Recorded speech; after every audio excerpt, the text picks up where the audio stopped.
Hi everyone, welcome back to the South Yorkshire Women's Football Podcast. Today we've got part 2 of the Steve Maddock interview. In case you missed it, last week Steve went into detail about the split with Barnsley. This week, Lewis, what does he talk about? Well, Ollie, Steve gives a little bit of an exclusive about his disputes with the Barnsley Council. And we said, well, we spent 2 years, you told us to come here, and then they denied that we'd even been given permission to go and speak to them, and we haven't been part of meetings. We've sat in meetings with all the council, apart from the head honcho, Steve Howard. And Steve was very clear at what needs to happen for the future of the club. We've got to get promoted very, very soon. Another explosive episode coming up with Steve. Let's head over to the episode now. You mentioned the business with your son. How do you manage that with Barnsley women? Well, it's non-stop. Yeah. The days go really quickly. Yeah. I've been talking before I came here this morning. I've been talking to a chap in Zambia who wants to buy 10 of our cameras. Right. Is it being recorded, this, by the way? Yeah. I'll show you. Camera. We'll zoom in on that for you. Yeah. I love what I'm doing. I'm happy every day, really. It seems like work to you, but I don't look at it as work.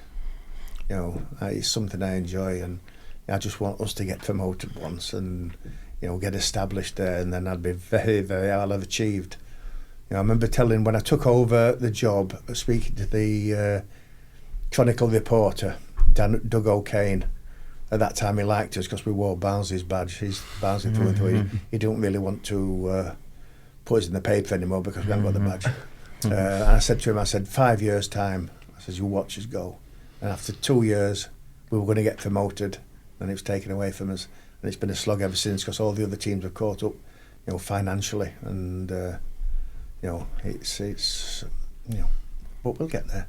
I'm not going to give up. Is that a bit of a fear for you, knowing that there's a lot of clubs sort of up and rising who have the funding of the men's side? It's not a fear. It's good for women. Let's be honest about it. Honestly, I genuinely want women's football to progress. I don't want people to give it lip service. I want them to actually do something, get their hand in the pocket and support. So it's going to happen. Sooner or later, Chef Wednesday might say, right, we're going to help the women. If they do, they do. It's good for women. There's more opportunities. But at the moment, we're still in a fighting chance. And I think if we get to tier 3, we're really going for the big push this year. We're speaking to some fantastic players, and we've been kind of promised a better budget by some of our directors. I think this year is going to be the big year for Barnsley to get promoted and establish ourselves in the top, 40 teams in the country. It's not bad, is it, for an independent club? And then we'll wait for the Saudis to come in. One thing that does raise eyebrows when sort of onlookers look at the club is the fact that you do play in Sheffield at Olympic Legacy Park. But the way you talk about it, obviously it sounds like an incredible facility to have at that level. Does that suggest that that's going to be a long-term thing? No plans potentially? Well, you've just hit on another story here, haven't you? Go on then. Okay, so since we started, we knew that, when we were ousted from Barnsley's training academy, we knew we needed our own ground. We were looking then, some land in Barnsley. We were lucky. Carl Rose from Wunwell came in and gave us their ground for 2 years, Wunwell Town, and we'll forever be grateful to Wunwell Town, a men's team looking after us on a Sunday, because without them we'd have gone out of business. But they got promoted, so we had to look elsewhere. There wasn't a pitch in Barnsley, other than men's pitches, at the standard to which the league, the minimum standards require. Yeah. So we looked at Sheffield. We played there once in midweek against Sheffield FC. So I thought, give it a chance. I phoned up, got in touch with a lad called Stephen Marriott, and said, yeah, come down. So we played down there we had a contract for 2 years to play there. I've just renewed it now for another 3 years. Right. The Scarborough group have been brilliant with us. Joe Udall down there. We love playing there, and but the reason why we do play there is there's nowhere in Barnsley. We were given some land on Broadway at Barnsley by the council. It was all looking good, that we could get this land, and we'd spent about £7,000, believe it or not, on architect fees, looking at everything and doing drawings and everything like that. And we were going to be at that time the first women's club to have their own ground, to own their own ground. But then we got a email from the council saying, sorry, we need that land now for a school. So we'd spent 18 months looking at developing this ground, piece of land. And so it's going to go to a school, Trinity. I went to the headmaster in Wakefield. We had lots of meetings with him, Rob, about using it and designing it in a way it would be a stadium, but their playing fields would be a stadium. But anyway, the Department of Education said no, so that was dead in the water. So bye-bye. I then got a call from the council saying, I think you need to go and look at Parkside up at Hoyland, the Forge partnership run by Neil Spencer. I think there's a good chance you could get what you want on there. And this is the council pointing me in that direction. So we went up, spoke to Neil Spencer, fantastic bloke, really nice, embraced our passion and our desire for a women's, setup, basically. And we spent 2 years developing this, and we had Dan Jarvis on board, MP, Dan Jarvis. We met Stephanie Peacock, who is the Minister for Sport now. She came. And everything was looking good. We spent a fortune, doing plans for all this. The council pulled it just said, no, you're not having it now. And we said, well, we spent 2 years. You told us to come here. Mm-hmm. And then they denied that we'd even been given permission to go and speak to them. And we hadn't been part of meetings. We've sat in meetings with all the council, apart from the head honcho, Steve Houghton, and bang, again, taken from us. They're developing Parkside now. It's going to be a fantastic facility, but they wouldn't put a stand on there. We've got to have a stand. I think there was 2 people up at Hoyland, so I've heard, it's not me saying it, they objected, and the Barnsley Council listened to the 2 people. Rather than having a hub of football for women, it could have been all singing, all dancing, and obviously local teams and boys would have played there. You can't fill it, but it would have been a home for Barnsley women, the first ever. But they didn't want that. Surely you would have thought that, no disrespect to Barnsley, but that would have put Barnsley even more on the map. 100%. But it all comes down to the badge, and we never had the men's badge. Badgegate. Yeah, Badgegate.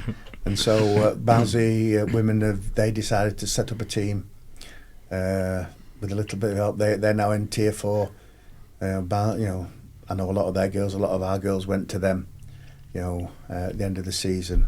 They've just avoided relegation this time. It's going to be tough.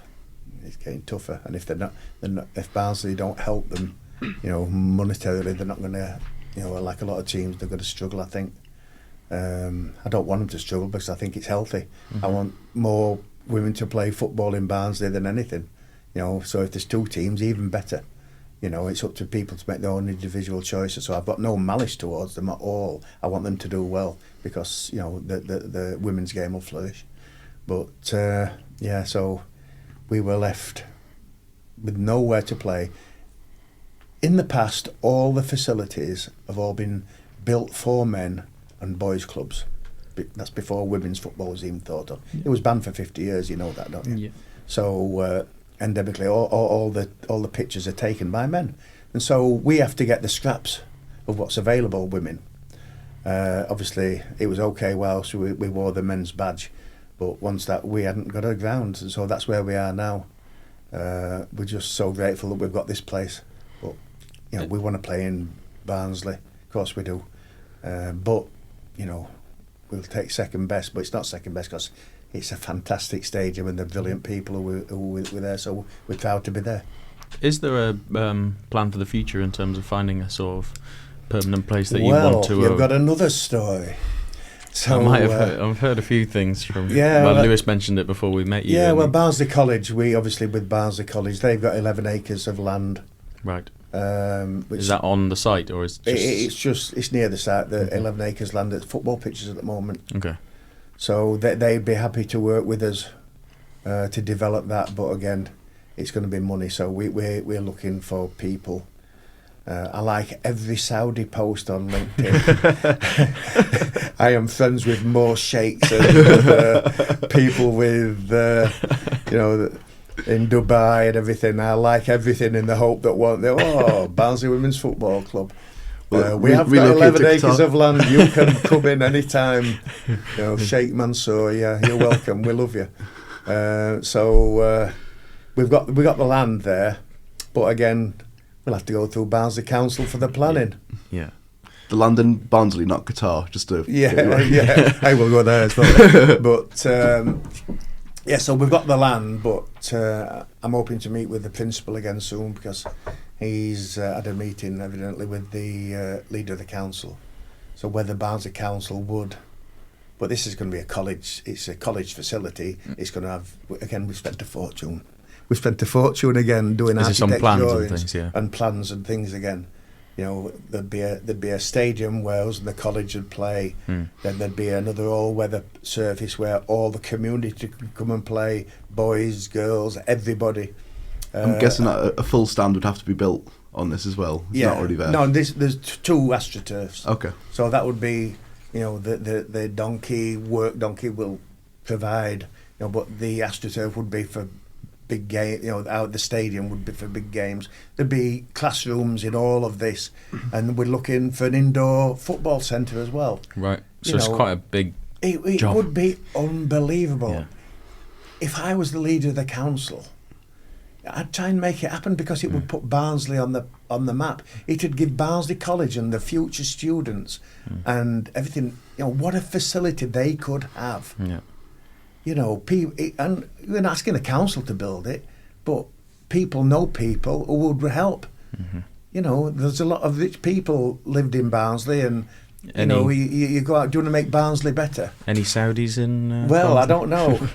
Yeah, and a few Saudis with whippets. But Barnsley's a fantastic place, and we could only make it better. If I was a politician, I'd go down that kind of route. Let's help everybody, but let's have a women's team there playing on a Sunday afternoon. We could have any other men playing on a Saturday afternoon.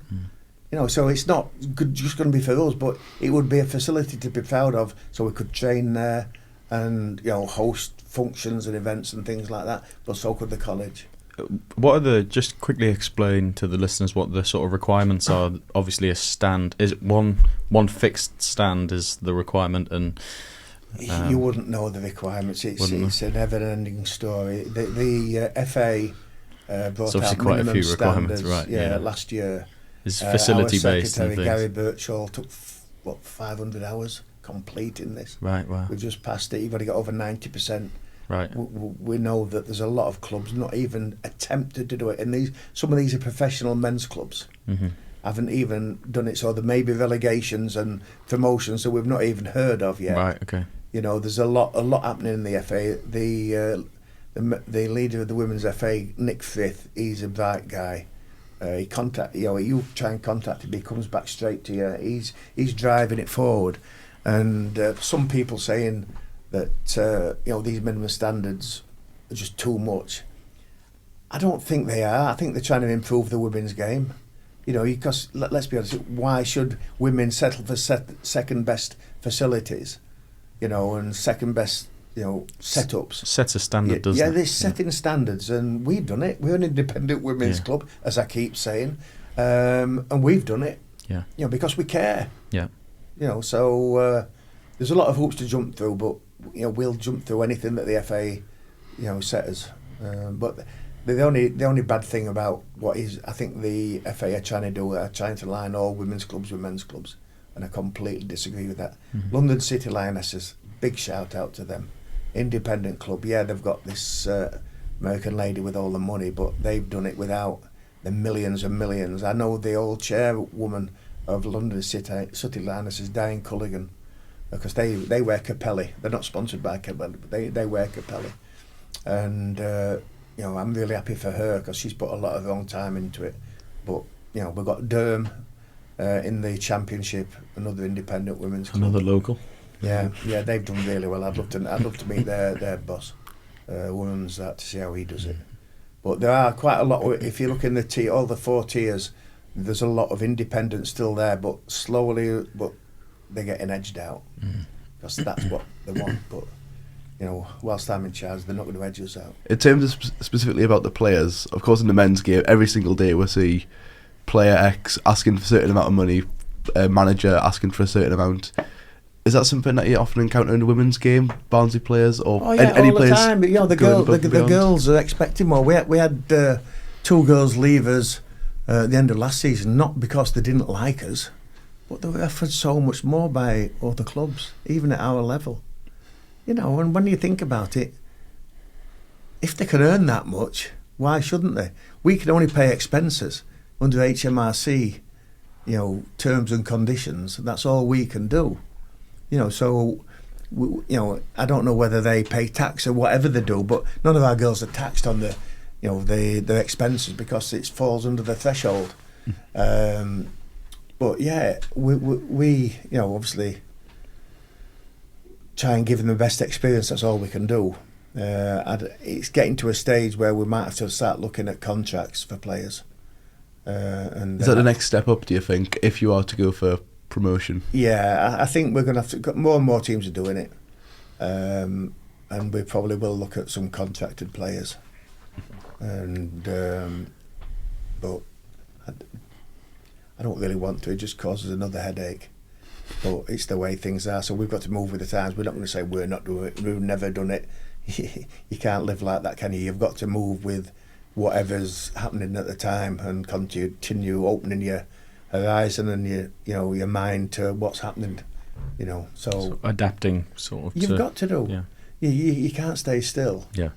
And like I said before, the girls deserve it because they put a lot of time in, a lot of effort. We do value the time, what they do, and they might get their expenses for it, but they do it for the love of the game at the moment. So we're lucky to get the girls we get. Hopefully we'll be even luckier this year and get some gems. But we're talking to some really good girls. At the moment it's exciting. I think if we get the 5 or 6 we are actually talking to, then we'll be a force next year. But who knows? Everybody will be saying that to their little podcasts in Nottingham and Solihull, won't they? Everybody's going to get better. So us getting better might just be good enough to do what we do again. But there's only a certain pool of players at this level. It's a competitive market, though, for the best players, I imagine. Yeah, it is. And good.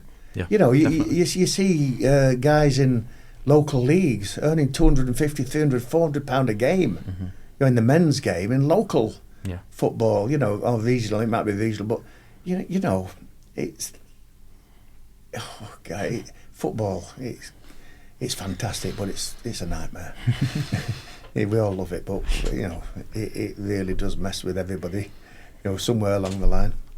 How much time can player negotiations, getting new transfers in? How much time can that take? Well, the girls we're speaking to are out of contract with other clubs now, so. But we can't officially speak to girls until something like 1st of July. Right. So we have targets and things like that. And through other players, they'll say, that she might want to come, but we can't speak to them under FA regulations. During the season, you have to put 7 days' notice on somebody. So then you write to the secretary of that club and say, we'd like to speak to so-and-so, so-and-so. This is a 7-day notice. They can waive that.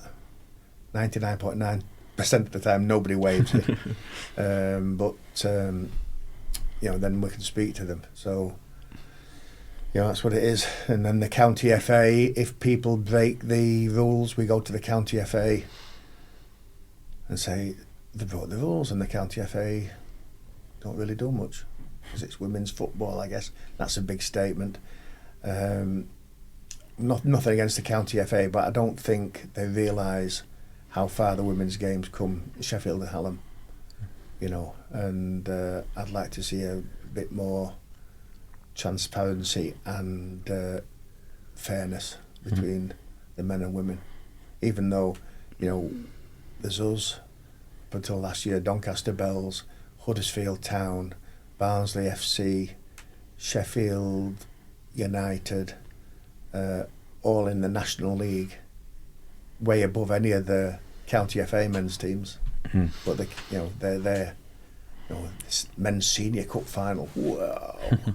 You know, the women's county cup final, you know, it's I think there's, you know, I think they, but I'd like to sit down with them and explain exactly. Well, I don't think they'll even listen to this. But yes, thank you very much. We've got QR codes. No. Sorry, no. But you know, I'd love it if they did. Yeah. Because I don't think they realise, you know, the costs involved in women's football at our level now. You know, and is it arrogance from their side? Would you say? I don't know. I don't know if it's arrogance. I don't know. You know, there might be very busy people, but we have the county cup, for instance. So you know, on average, a home game for us is going to cost us £1,000 with the players and everything else. You know, and playing at the stadium. We play in the county cup, and we could get a tier 8 or 9 team. For instance, no disrespect here to Sheffield Wednesday reserves, okay, reserves, right? But we got drawn against Sheffield Wednesday reserves. If that had been at home, it would have cost us over £1,000. You know, and then we got a team after that who decided they didn't want to play us. Thank God, because it saved us money. But 5 rounds of that is a massive impact on our budget for the season. Yeah. They should seed it or have 2 separate competitions. You know, but we've said this in the past and they haven't done. And there's more and more women's teams entering now because there's more and more women playing. So at the start of the county cup, you see some ludicrous results, like 20-odd nil. How is that good for the women's football? It can't, especially for the team on the receiving end. Exactly. Defeat, for morale and stuff like that. Exactly. They want to play competitive football, so shouldn't they be, you know, pitted in the same type of, you know, league or, you know, level of competitiveness? You know, we're serious about football here. You know, in Barnsley, in, you know, Doncaster Bells and Huddersfield Town, it's serious stuff. But you know, these are girls who, you know, want to play football, but not at that level. You know, would you get Manchester United playing the dog and duck? You know, sometimes freak, you know, results. In a few years, you will see that. To be fair. Yeah. Ooh. But you know, it's you know, every now and then we see a non-league team get there, but those non-league teams are big organisations in their own right. You know, so everybody loves the FA Cup but you know, we're not at that level in women's football, but the county FA, I would like to see them change things. You know, we get 1 official to our games in the county cup. Obviously, our average bill on a Sunday for the 3 officials, you know, the 2 assistants and the referees, about £200 a game. Right, they come from all over the place to play. So, but then we play in the county cup. They send us 1 referee, and I've said for years, I said, why can't we have 2? Oh well, you don't get it in that. But I've inquired, and in the men's they get 3. It's the same in the 5th and 6th tier. In the league, it's only 1 referee, no assistants as well. It's ridiculous, to be fair, isn't it? Because it's women's football. Let's be honest about it. It's because it's women's football, and they haven't caught up yet. It's a disgrace. The club's ambition for the future, sort of in the next 5 to 10 years. We've got to get promoted very, very soon. You know, I've got a lot of people here working their butts off for nothing, and we need, you know, to get promoted. Craig's a great manager. I'm sure, you know, we're not going to be far off next season. Capelli, you know, our main sponsor, they will help us the higher we go up in the pyramid. Well, Steve, thanks very much for coming on and agreeing to talk to us and for all of your insight. Very honest answers as well. Yeah, we really very honest answers as well. Yeah, I know. I've never really been that honest, but I don't upset anybody. I'm just telling it how it's happened. Yeah. And what's happened in the past. Yeah, I've got no malice. People do their things for a reason. Yeah. And it's to look after themselves, which is fine, you know. So there we go. Thank you. I think we'll wrap up, shall we? We'll wrap up. Yeah, thanks again, Steve, for coming on. We really appreciate it and for talking to us in as much detail and giving us a bit of an insight into the club as you have. It's been really, really interesting. So, stay tuned for more episodes coming in the next few days, and we'll reconvene in the next episode. Yeah, stay tuned for what we've got next. And thanks again, Steve. Cheers, lads. Thank you. Cheers. Perfect. Thanks for watching part 2 of the Steve Maddock interview. Don't forget to leave us a like, share this episode, and subscribe to our YouTube channel, and leave us a 5-star review on Spotify as well if you're able. And you might have missed some extra content that we recorded with Steve. That was about that game against Newcastle United. Go on to our YouTube channel to see it. And of course, there's even more content on the SWYF website.